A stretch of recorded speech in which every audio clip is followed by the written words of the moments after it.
Amigos y amigas del Arriero, estamos como todos los martes a las 5 de la tarde para conversar sobre una nueva publicación y el día de hoy vamos a conversar sobre este libro, Riqueza y desigualdad en el Perú, visión panorámica, escrito por Germán Alarco, César Castillo, Fabio Leiva y publicado por Oxfam.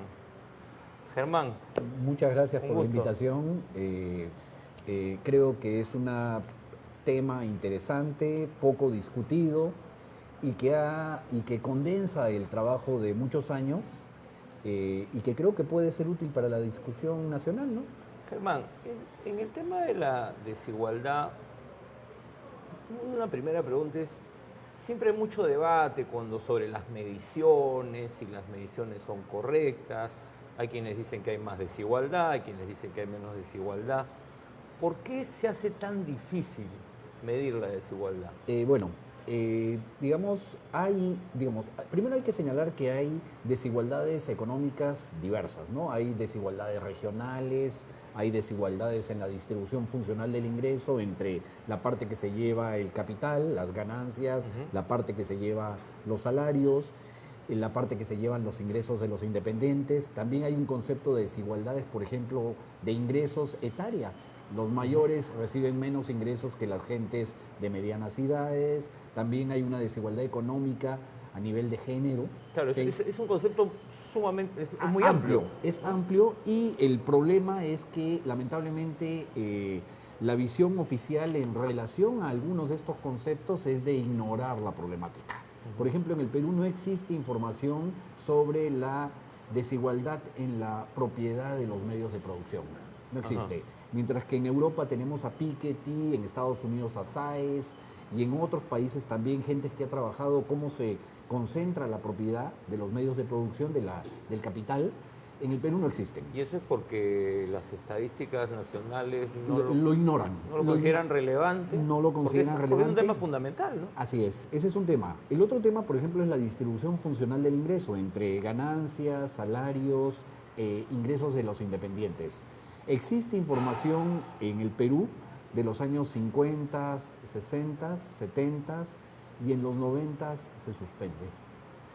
Y esto tiene que ver Con, una, con los cambios que se dieron en ese momento, ¿no? obviamente, pero no solo son locales. Es decir, si vemos qué ocurrió con el tema el análisis de la evolución de la distribución funcional, lo mismo ocurrió en Colombia, lo mismo ocurrió en México. Es decir, había un objetivo por parte de los organismos financieros internacionales de eliminar esa estadística. Entonces, la estadística recién se retoma a partir de los 2000. Entonces, el gran problema que tenemos, Que y en hay eso un trata, vacío, ¿no? hay información fragmentada, pero que no permite de manera simple concatenar las series. Ok. Pero en realidad sí se puede y eso es lo que hacemos en el libro. Ahora, otra cosa que me llamó la atención en el primer capítulo, ¿no? Tú trabajas con la encuesta nacional de hogares. Así es. Y de pronto resulta que hace un par de años el hogar más rico del Perú estaba en Picota, si no me equivoco, Así ¿no? es, así Entonces, es. claro, yo conozco Picota y decía, bueno, quizás haya un narco ahí, ¿no? Pero, pero llamaba la atención por las características Sí, de este hogar. ¿Por qué pasa eso? ¿Esto es correcto o es No, un es decir, problema de la encuesta? lo que hemos hecho es un análisis que llamamos de microdata. Es entrar a la encuesta y ver hogar por hogar. Digamos, en realidad lo que falta es el nombre y la dirección, Ok. pero en realidad, digamos, toda la demás información se tiene. Y a partir de eso determinamos con esa información quién es el hogar más rico, quiénes son los 10 primeros hogares más ricos del país, quién es el 1% más rico de la población. Y lo que nos damos cuenta son resultados sorpresivos. Resulta que en uno de estos años, del 2014 al 2016, el hogar más rico vive en una vivienda con piso de cemento. Claro, un poco extraño, ¿no? Es decir, lo cual ¿y qué ingreso tiene al año? $300,000 al año. Es decir, estamos hablando que es nada. En la realidad, Varios empresarios que ganan bastante más que eso, ¿no es cierto? hemos hecho el cálculo. Los billonarios peruanos fácilmente ganan 200 a 300 millones de dólares al año.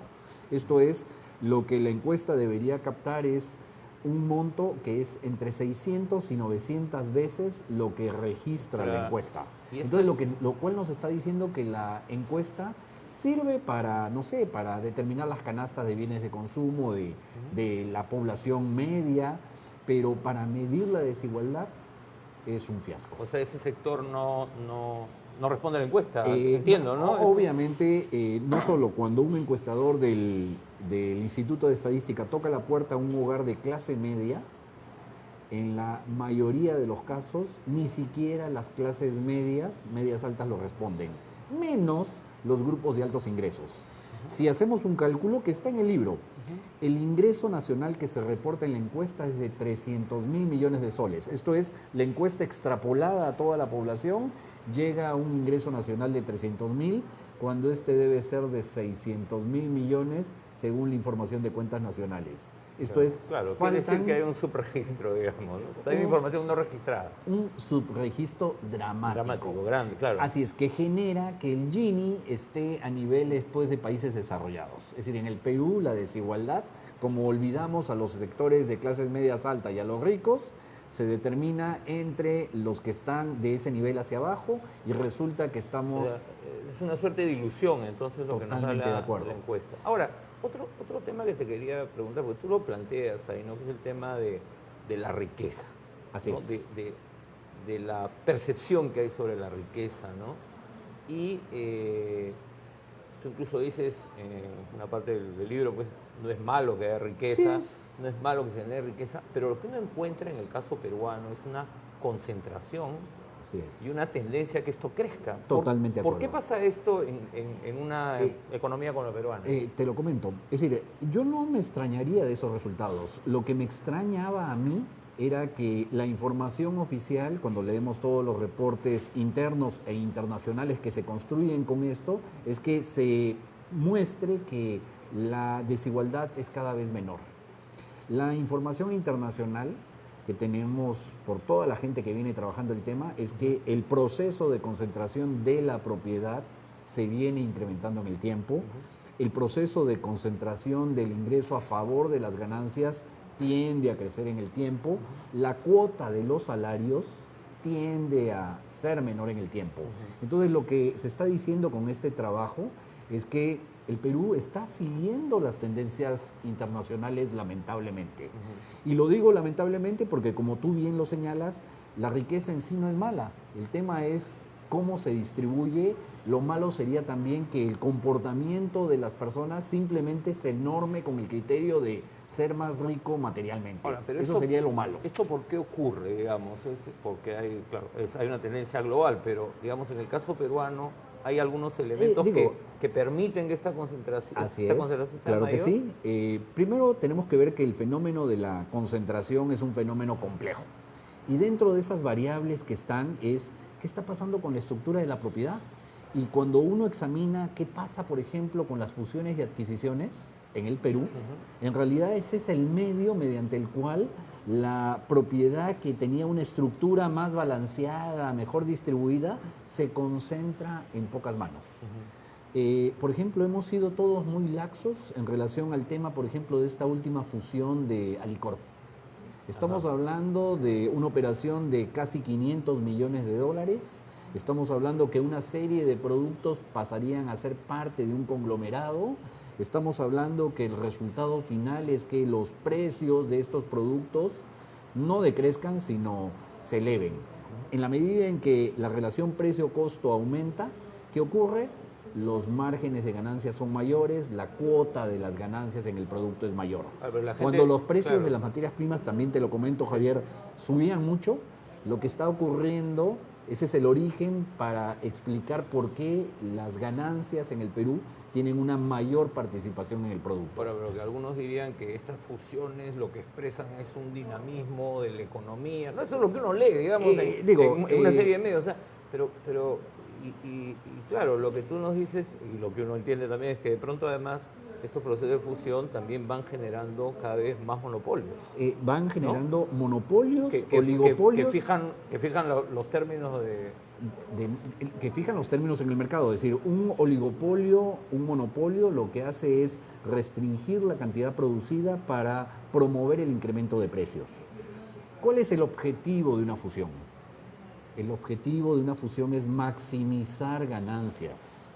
Claro. Es eso. Se trata de aumentar la cuota de las ganancias en términos absolutos, en términos relativos, se trata de reducir costos, se trata de aumentar eficiencias. Claro, porque se estás trata liquidando, de estás liquidando la competencia, ¿no Así es cierto? estás reduciendo personal y todo eso lo que te hace es en realidad afectar la estructura competitiva del mercado. Una economía menos competitiva es una economía donde la cuota de las ganancias respecto del PBI es más alta. Ahora, pero Ese es un elemento pero- importante para explicar lo que pasa en el Perú. Ahora, pero en relación a esto, ¿qué cosa es lo que tendría que hacer el Estado? O sea, ¿el Estado qué tiene que hacer algo? Claro que sí, es decir, el principal actor de la redistribución del ingreso es el Estado. Y la situación se pone cada vez más problemática en la medida en que la automatización, la robotización entre más en nuestra economía. Porque lo que va a generar es una reducción de la participación de los salarios en el producto. Y eso está avanzando, ¿no? Y eso está avanzando. De repente no lo sentimos mucho, pero ya uno empieza a ver en algunos Así es. sectores. Y yo te digo que en la minería en 10 años vamos a ver los camiones de 300 toneladas operadas a través de inteligencia artificial y esos 2.000 empleos pequeños que se generaban en una gran empresa minera se pueden reducir a 500. Bueno, todo el tema en puertos también, ¿no? Vamos a eh, ver un día que ya los estibadores van a desaparecer. Bueno, ya en la casi, práctica, ¿no? es decir, las operaciones en los puertos son a través de grúas contenerizadas. Hasta ahora son operadas por personas, Claro, pero pero en un futuro no muy lejano van a ser operadas por máquinas. Tampoco estoy diciendo que hay que detener el progreso, entre comillas. O van a decir pero- que eres un enemigo de Así la que voy a ser un tecnología, ludista y que, ¿no? que hay que destruirla. No, pero hay que prever que la tendencia es a que la cuota de los salarios en el producto sea menor. ¿Y eso qué efecto va a tener? Que no nos olvidemos que el consumo privado, en su parte fundamental, es el consumo de los asalariados. Y si nosotros reducimos la participación de los sueldos y salarios en el producto, reducimos el consumo privado, reducimos la demanda, reducimos las posibilidades de crecimiento de cualquier economía. Te comento, si uno revisa los informes de tendencias y riesgos del Foro Económico Mundial, eso lo sacan todos los meses de enero de cada año, y va a encontrar cuáles son las preocupaciones. O sea, no estamos hablando de un antisistema. Así es, Estamos hablando de en Davos. absoluto. Es decir, estamos hablando de Davos, estamos hablando de empresarios y de políticos que dicen que uno de los principales riesgos de la economía mundial es la reducción de la participación de los salarios en el producto, del incremento de las desigualdades. Las desigualdades polarizan las sociedades, la desigualdad que polariza aumenta la conflictividad social y eso reduce las posibilidades de crecimiento no solo del Perú, sino de general. Estados Unidos y demás. Y tienes como respuesta cosas como el Brexit, cosas como Trump, Claro, que a su vez son contraproducentes al propio sistema que digamos que generó mecanismos que reconcentran el O sea, ingreso. de alguna manera lo que tú estás diciendo es que esta tendencia que hay en la economía global, que no es un problema solo peruano, Así el es, Perú tiene sus totalmente de acuerdo. particularidades, pero esta tendencia lo que está generando son estos desplazamientos políticos, digamos, ¿no? De gente que no encuentra ya Oportunidades. respuesta, oportunidad. Así es. Y claro, tiende a encerrarse sobre sí mismos. Así es. Es la reacción contraria a la Totalmente de globalización. acuerdo. Es decir, la desigualdad tiene efectos negativos a nivel social, a nivel político y a nivel económico. Lamentablemente en el Perú vivimos en otro mundo. Mientras que en el mundo se preocupan de esos temas, en el Perú no existen. No hay problema para el consenso de Lima de las fusiones y adquisiciones. No hay problema de que todo el aparato productivo esté en manos de pocas manos, esté en pocas manos. No hay problema alguno. Y no hay problema también en que la reforma laboral, entre comillas, se oriente a ¿qué? A reducir la participación de los salarios en el producto. Hay trabajos internacionales sobre eso. ¿Ah? Claro, ahora, pero en relación a esto que planteas, ¿qué es lo que se debería hacer? Porque claro, uno dice, hay más riqueza y entonces siempre uno de los temas que siempre aparece es hay que cobrarle más impuestos a los ricos, es una vieja discusión. Bueno, pero ¿no? a ver... ¿Cuáles son los temas, digamos, que recoges ya más como propuesta? ¿No? del estudio? Un primer tema que se comenta es que, primero, es que hay que redistribuir mejor el ingreso. Okay. La segunda idea es que la redistribución del ingreso no se puede hacer a la fuerza. ¿No se puede hacer? a la fuerza. Ok. Si la haces a la fuerza, está instantáneamente condenada al fracaso. Y para eso, y para evitar eso, ¿qué hay que hacer? Es que hay que construir un nuevo consenso económico-social. ¿Qué significa eso? Retornar a las viejas ideas de los años 60, 50, donde había una suerte de balance entre capital y trabajo. Si uno revisa ese modelo fordista de los años 60, buscaba el balance. Si uno revisa la doctrina social de la Iglesia Católica, busca un balance. Ahora, pero tienes Si que uno buscar, revisa, claro. regresa hasta la Alianza para el Progreso de Kennedy de 1961, va a encontrar esa idea de un nuevo equilibrio, un equilibrio que permita una sociedad más vivible. Ahora, ¿cómo dialoga ese equilibrio que se plantea en esa época con el cambio tecnológico del que acabamos de hablar? Porque no es fácil, ¿no? Totalmente de acuerdo, pero tú tienes que llegar a un nuevo consenso reconociendo cuáles son las tendencias.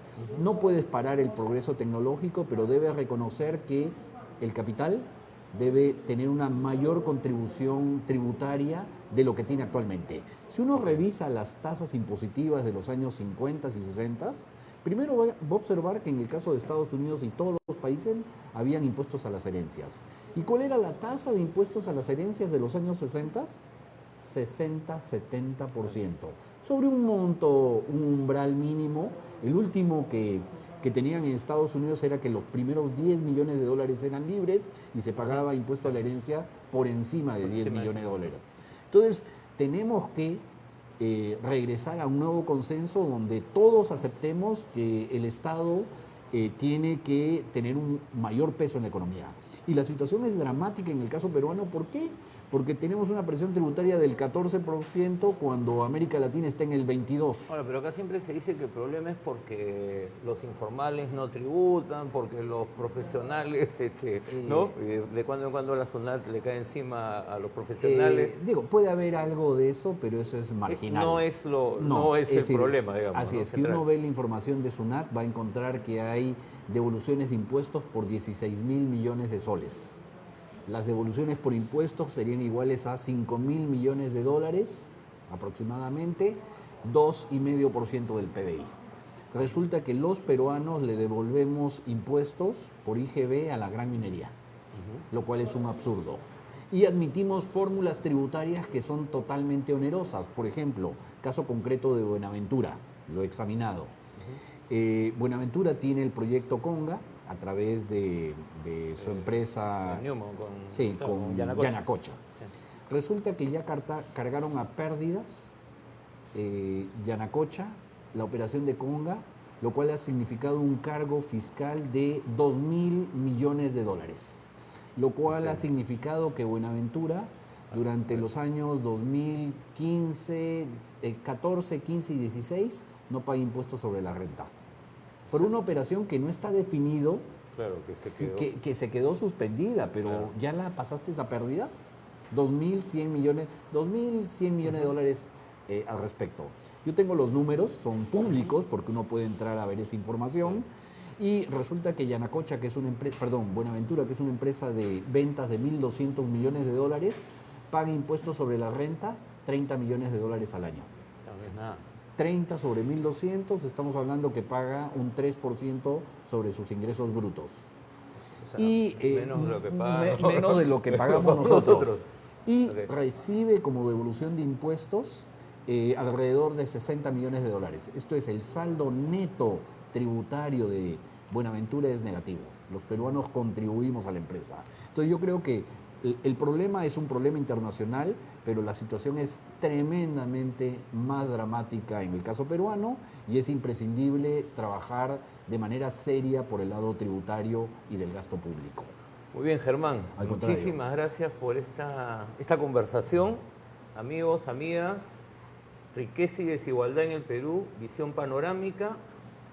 No presenté a Germán Alarco. Germán Alarco es economista, es profesor del posgrado de la Universidad del Pacífico, investigador del CIUP. Así es. ¿No? Ha sido director del Centro de Planificación... De Planeamiento Estratégico. CEPLAN, y viceministro de Economía. Es decir, hoy día hemos hablado con un experto en la materia. Pero como este tema es un tema sobre el cual otros investigadores también han trabajado, yo quiero mencionarles algunas publicaciones que tengo acá. Una primera, el clásico Distribución del Ingreso en el Perú, de Richard Webb Y y Figueroa. Adolfo Figueroa. Richard Webb estaba acá en el programa hace algún tiempo también conversando sobre estos temas, que es un clásico que el IEP ha reeditado con un excelente prólogo de Carolina Trivelli, así que para los interesados, revisarlo. Otro libro clave, yo no he entrado a detalles sobre concentración porque hemos hablado Así es. largo y tendido con Paco Durán en varios programas, pero el libro Los 12 Apóstoles de la Economía Peruana, que publicó el Fondo Editorial de la Universidad Católica, también es un libro clave para entender el tema. Y recomendarles de la edición número 17 del CEPIA, el Seminario Permanente de Investigación Agraria, el trabajo que hizo María Luisa Burneo sobre desigualdades e inequidades en el mundo rural, que ahí entramos también a otro gran campo que no hemos podido hablar ahora con Germán, pero donde la desigualdad se vive con mucha más fuerza y mucho más intensidad. Eso ha sido todo por hoy, nos vemos. Muchas gracias. En realidad...